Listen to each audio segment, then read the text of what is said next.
Okay, I'm starting again. I was way too scattered. I couldn't even like really land myself um in the last in my last try. Sometimes that happens. And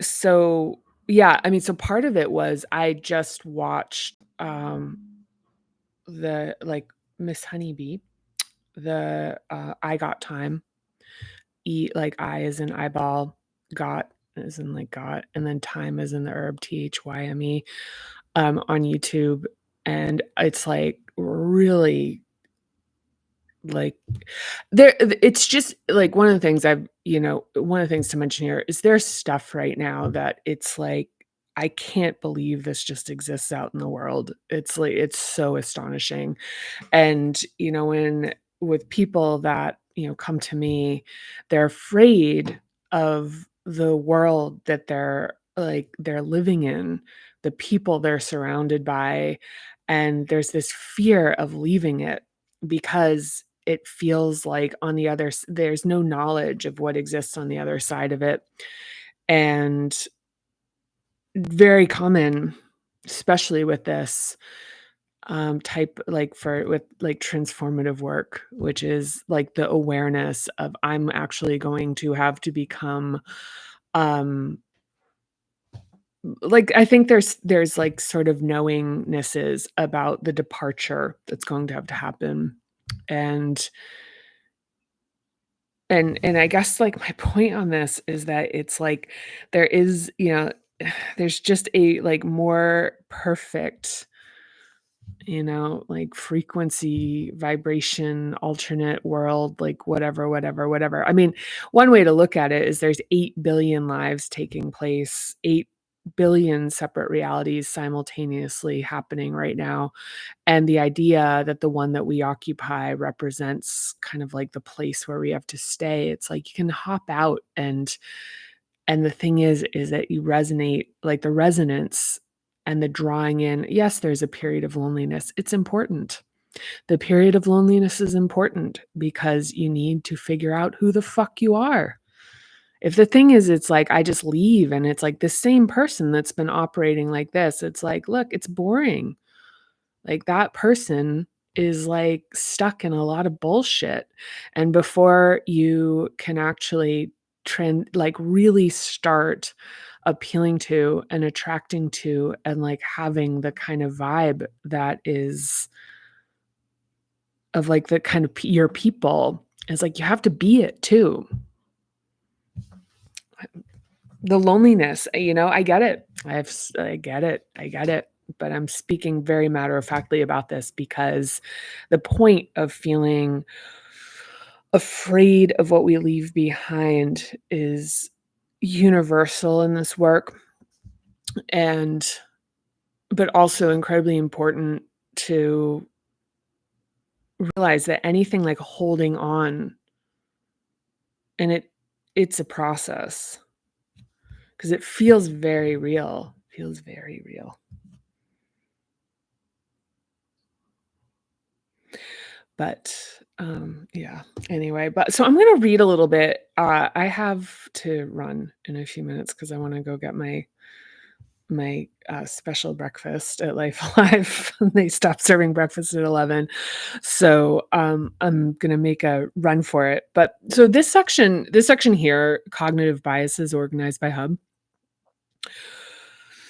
it's really, like, academic-y, and when I was leaning into reading it, I was like, should I do some more research and, like, know more whatever? Because 'Cause I'm like, I'm not, like, super well-versed on these biases. Like, I did when I was writing the book, I did, like, my research on them, but there's so many of them, and it was like I mean, I don't know, without the book in front of me, I'd have a really hard time, like, speaking in the particular way this is organized, and maybe this will be part of learning it a bit more. But I organized the biases by hub. Now, one point I just want to make in this is that this is like this sixth hub is it's like I'm being in this process with it and studying it and doing the practice with it. Specifically, one of the places where a lot of this is happening is in dreams. Yeah. but also just in the kind of the work that happens with this in terms of the exercises, the contemplation, like the creating the space for this, um, is that it's really big. Like it's very antithetical to the groundedness and of the earlier hubs, where there is a little there like where there's certainly like nuance and dynamic and facets.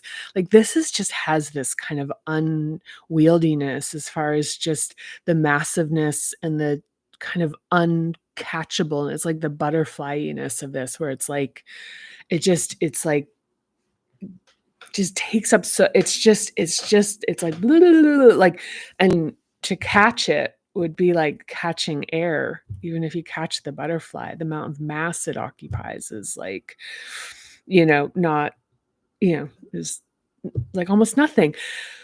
But the thing is, it's like the introspection, like, think about, like, everything that's occupied in this, which is, like, the self-reflection, the self-awareness, the perception, the vision, imagination, like, what we see, perception, being seen, seeing other people.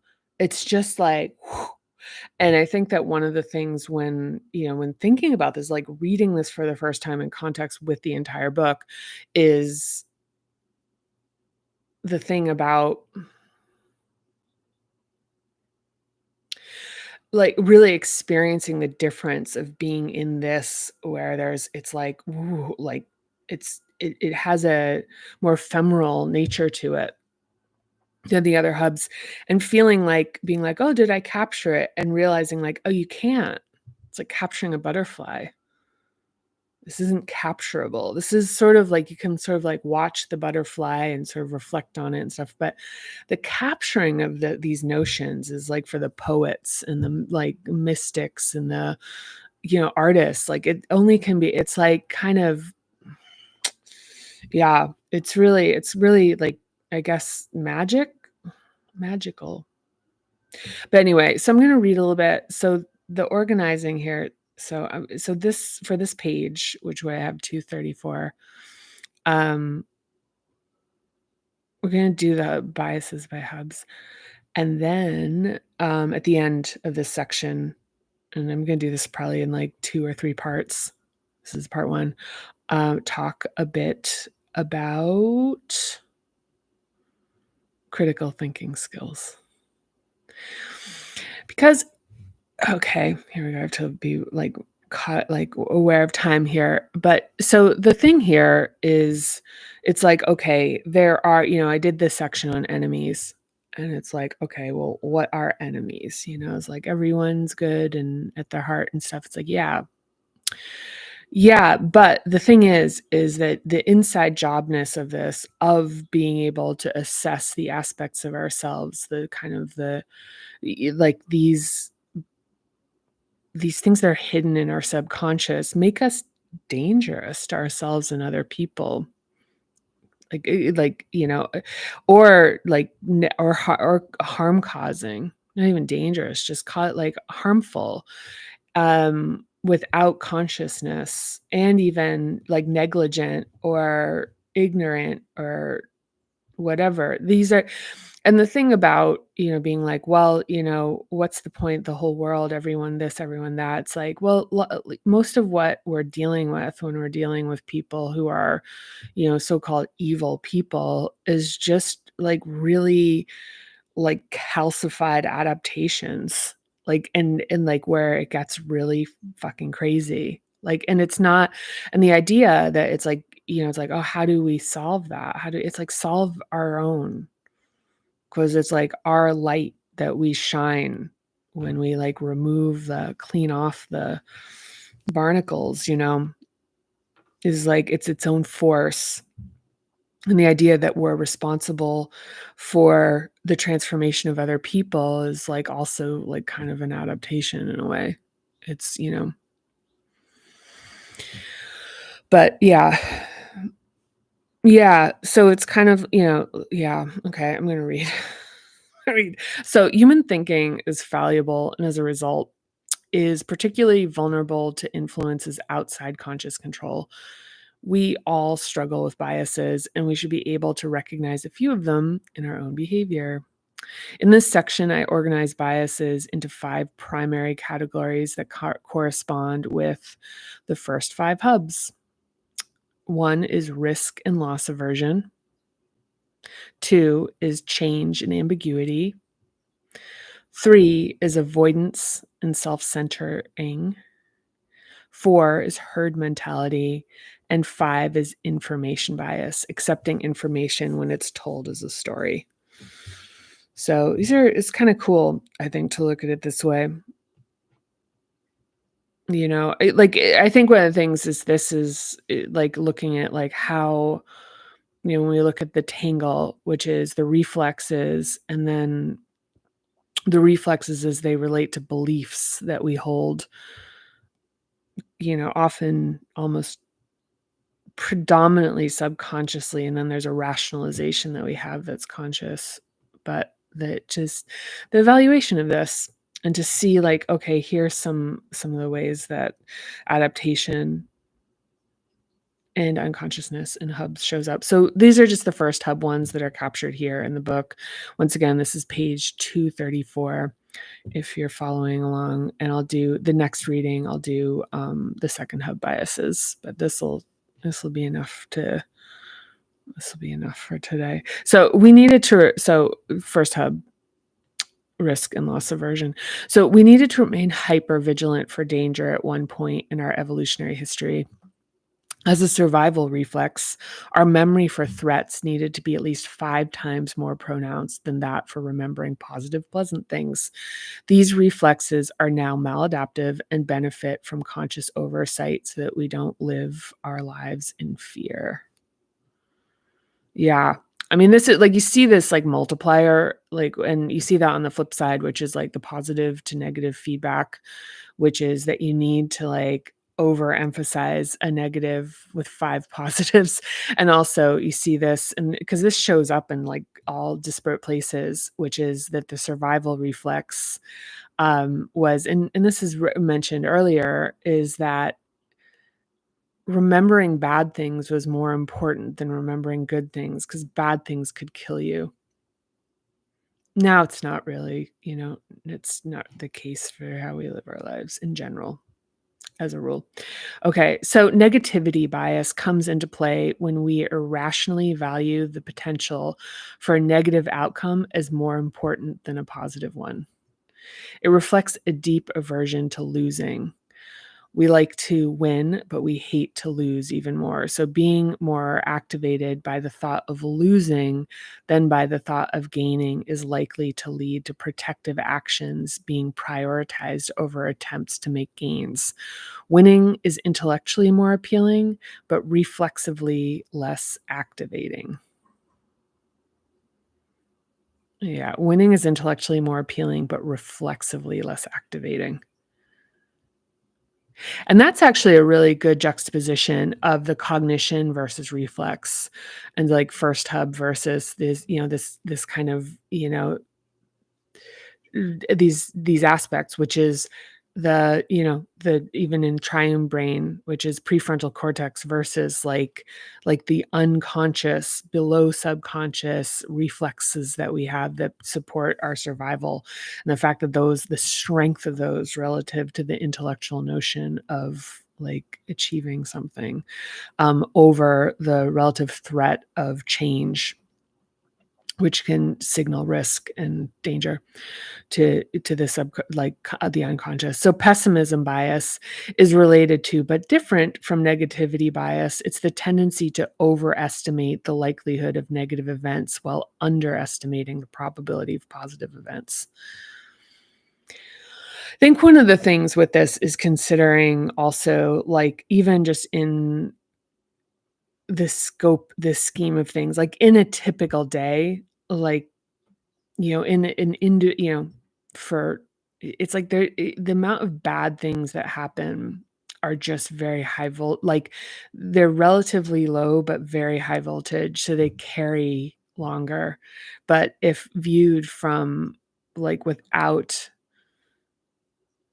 like being tied into it, it's literally like if you were to look at the data points of every second, to be like every second whether something bad or good was happening, it's like most is gonna be like neutral to fairly positive. but pessimism bias is like it's related to, but different. So I like the to overestimating the likelihood of negative events.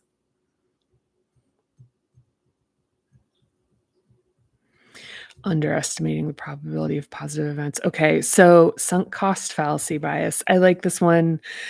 Is when we believe that when we put in effort, time, or money, we should get something back. That's what sunk cost fallacy is, by the way.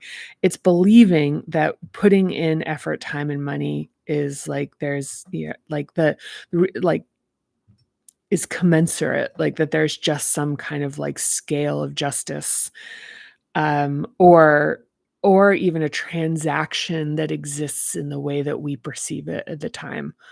So another thing about sunk cost fallacy is like believing that it's like, well, I did this, why didn't I get this back? Like maybe one of the things that you're learning, like one of the things you're getting out of it is like, to understand that something isn't right for you. Like that's a gift, but it might not be recognized as one. So the reality is that nothing is guaranteed, and sometimes we lose and get nothing in return. Yeah. I mean, rarely actually is that absolutely true. I mean, I think the thing is that like usually we learn something if we're receptive to it. So sunk cost refers to something lost that cannot be recovered. The illusion is that a next move after losing is tied to recouping the loss, not the reality of continuing to invest in something that doesn't work. So, throwing good money after bad. Examples of this are staying in a relationship that doesn't work because of time invested, or making an expensive repair when buying a new item would be a more cost effective choice.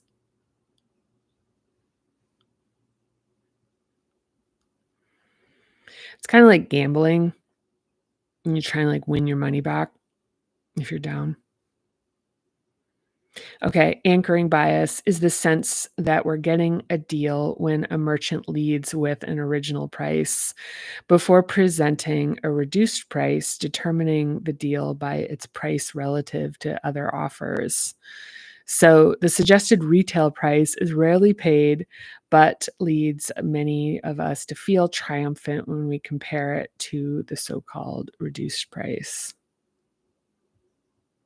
So I will say one of the things, and this might be, I don't know how well received this will be, but so Amazon Prime is literally like a cognitive bias, um, like factory or like or it's like a construction of cognitive.